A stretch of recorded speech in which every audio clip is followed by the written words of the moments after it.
مار کے چھوڑ نہیں دے گا کہ مٹی ہو کے ختم، نا نا نا نا نا نا نا. یہ سب کچھ اللہ نے جو نظام بنایا ہے آزمائش کے لیے.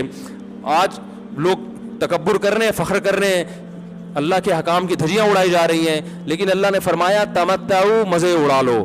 میں نے بتایا نا لبرل لوگ زیادہ مزے اڑاتے ہیں، بارش میں بغیر کپڑوں کے انجوائے کرتے ہیں. مولانا لوگ تو بیچارے تھوڑا کپڑوں کا خیال کر لیتے ہیں نا. تو اللہ فرماتے ہیں تمتعوا، بہت مزے اڑاؤ، شرابیں بھی پیو، زنا بھی کرو، حرام دوستی. جو شادی کی بات کرے اس پر تو بولو ہر وقت شادی شادی کرتا رہتا ہے ممبر پہ بیٹھ کے، لیکن زنا کرتے رہو بیٹھ کے، لڑکیوں سے حرام دوستیاں لگاتے رہو، یتیموں کا مال کھاتے رہو، بڑا بھائی چھوٹے بھائی کو وراثت نہ دے، انٹرنیٹ پر پوری پوری رات ننگی فلمیں دیکھتے رہو بیٹھ کے، لڑکیوں سے اسکائپ پہ ویڈیو چیٹنگ کرتے رہو. اللہ فرماتے ہیں تمتعوا، مزے اڑاؤ جتنے اڑا سکتے ہو. ان مصیرکم الی النار، آنا آگ کی طرف ہے، کیونکہ میں رب ہوں، میری سزا پھر میرے حساب سے ہوگی، تمہارے حساب سے نہیں ہوگی. وہ سزا مؤخر اس لیے کی ہے کہ بہت بڑی ہے، چھوٹی موٹی ہوتی تو اسی وقت 2 تھپڑ لگا کے چھوڑ دیتا. یہ تاخیر اس لیے کی ہے کہ مہلت دے رہا ہے، مہلت، اب توبہ کر لو، اب توبہ کر لو، اب توبہ کر لو. نہیں کی تو اللہ فرماتے موت کا جب وقت آئے گا، پوری دنیا کی دولت بھی اگر دے گا تو میں تیری جان نہیں چھوڑوں گا. کلا انہا کلمۃ ہوا قائلھا، فرمایا اس سے پہلے توبہ کے 2 آنسو بہاتا. زمین اور آسمان نے اگر گناہوں سے زمین اور آسمان کے خلا کو بھر دیا ہے نا، وہ 2 آنسو آگ ٹھنڈا کرنے کے لیے کافی تھے. لیکن جب تو موت اپنی آنکھوں سے دیکھے گا، ساری دنیا کی دولت بھی خرچ کر دے گا، تو اللہ فرماتے ہیں توبہ کا کلمہ ایسا ہوگا، انہا کلمۃ ہوا قائلھا، ایک زبان سے نکلا ہوا کلمہ جو ہوا میں تحلیل ہو گیا. اللہ اپنے قانون میں بہت سخت ہے میرے بھائی. فرعون ساری زندگی نافرمانی کرتا رہا، جب پہلا غوطہ کھایا ہے توبہ کی نا اس نے، اور کیسی پرفیکٹ توبہ کی.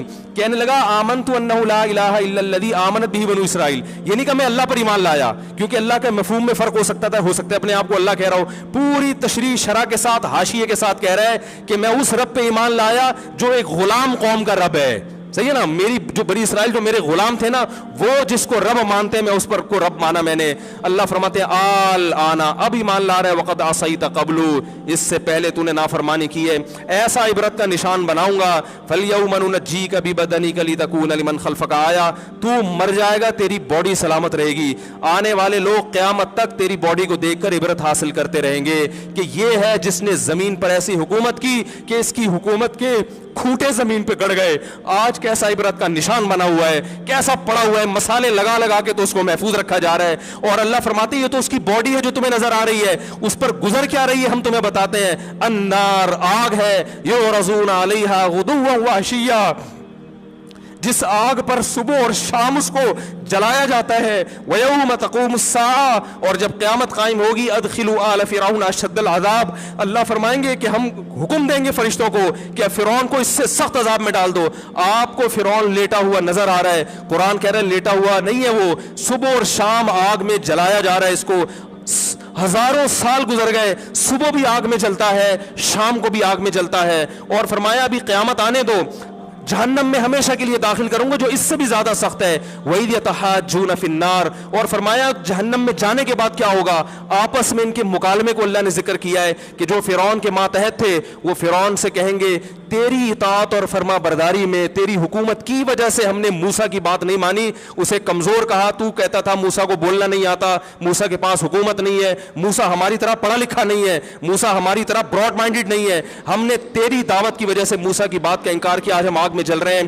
فَهَلْ أَنْتُمْ مُغْنُونَ عَنَّا نَصِيبًا مِّنَ النَّارِ، کیا ایک دن کے لیے تو ہم سے آگ کو دور کر سکتے ہو. تو وہ کہے گا کہ میں خود اس جہنم کی آگ میں جل رہا ہوں، میں تم سے آگ کو دور نہیں کر سکتا. اللہ فرماتے ہیں سب مل کے جہنم کے داروغ کے پاس جائیں گے. وقال الذین فی النار لخزنۃ جہنم ادعوا ربکم، کہ فرشتوں سے کہیں گے تم اللہ سے دعا کرو کہ کچھ عذاب میں تخفیف ہو جائے، کچھ مہلت مل جائے. تو فرشتے جواب میں کہیں گے کہ کیا تمہارے پاس ڈرانے والا نہیں آیا تھا؟ موسیٰ کلیم اللہ جس سے اللہ کوہ طور پہ ہم کلام ہوا کرتا تھا، اس نے تمہیں ڈرایا نہیں تھا کہ تم اللہ کی نافرمانی چھوڑ دو؟ کہیں گے قالوا بلا، وہ کہیں گے ضرور. اللہ فرمائیں گے پھر اعلان ہوگا فادعوا وما دعاء الکافرین الا فی ضلال، فرشتے کہیں گے اللہ نے ہم پر پابندی لگائی ہے تمہاری سفارش کرنے پر، تم خود اللہ کو پکارو. اللہ فرماتے آج ان کی پکار بیکار جائے گی، کوئی اسے سننے والا نہیں ہوگا. دیکھو جب تک جسم میں روح ہے، ایک دفعہ انسان توبہ کے آنسو بہا دے، ایک دفعہ اللہ سے کہہ دے کہ اے اللہ مجھ سے جو جرم ہوا, اگر کسی نے زنا کیا ہے ایک دفعہ کہہ دے اے اللہ آئندہ نہیں کروں گا. اگر کسی نے شراب پی ہے ایک دفعہ کہہ دے کہ اے اللہ آئندہ نہیں پیوں گا. اگر کسی نے اپنے والدین کو ستایا ہے ایک دفعہ کہہ دے اے اللہ آئندہ نہیں ستاؤں گا. اگر کسی نے وراثت کھائی ہے ایک دفعہ کہہ دے اللہ حق واپس کروں گا, آئندہ کسی کا حق نہیں دباؤں گا. اگر کسی نے انٹرنیٹ پر بیہودہ فحش فلمیں دیکھی ہیں ایک دفعہ کہہ دے اللہ دیکھ چکا آئندہ بولو بھائی نہیں دیکھوں گا. اللہ فرماتے ہیں اس کے کہنے میں تاخیر ہو سکتی ہے. وَمَن يَعْمَلْ سُوءًا أَوْ يَظْلِمْ نَفْسَهُ ثُمَّ يَسْتَغْفِرِ اللَّهَ يَجِدِ اللَّهَ غَفُورًا رَحِيمًا. کیسا ہی بڑا سے بڑا جرم کر لے اس کے بعد جب اللہ سے توبہ کرے گا بشرطے کہ روح جسم کے اندر موجود ہو, اللہ فرماتے ہیں یجد اللہ غفور الرحیمہ. اللہ صرف گناہ کو معاف نہیں کرے گا بلکہ یہ اللہ کو غفور اور رحیم پائے گا. غفور بھی پائے گا, پانے کا مطلب ہے محسوس کرے گا کہ اللہ نے اس کے جرم کو معاف کر دیا ہے, اور رحیم بھی پائے گا کہ مزید رحمتیں بھی کر رہا ہے. یہ اس وقت تک اللہ کی طرف سے بھائی پیکیج ہے جب تک روح جسم کے اندر موجود ہے, کیونکہ غیب کا معاملہ ہے. جب اس روح اور جسم کا رشتہ کمزور ہو گیا ایڑیاں رگڑتے رہو گے لیکن اللہ توبہ قبول کرنے کے لیے تیار نہیں ہوگا. اللہ سے دعا ہے کہ اللہ ہمیں اس وقت کے آنے سے پہلے سدھرنے کی توفیق عطا فرمائے.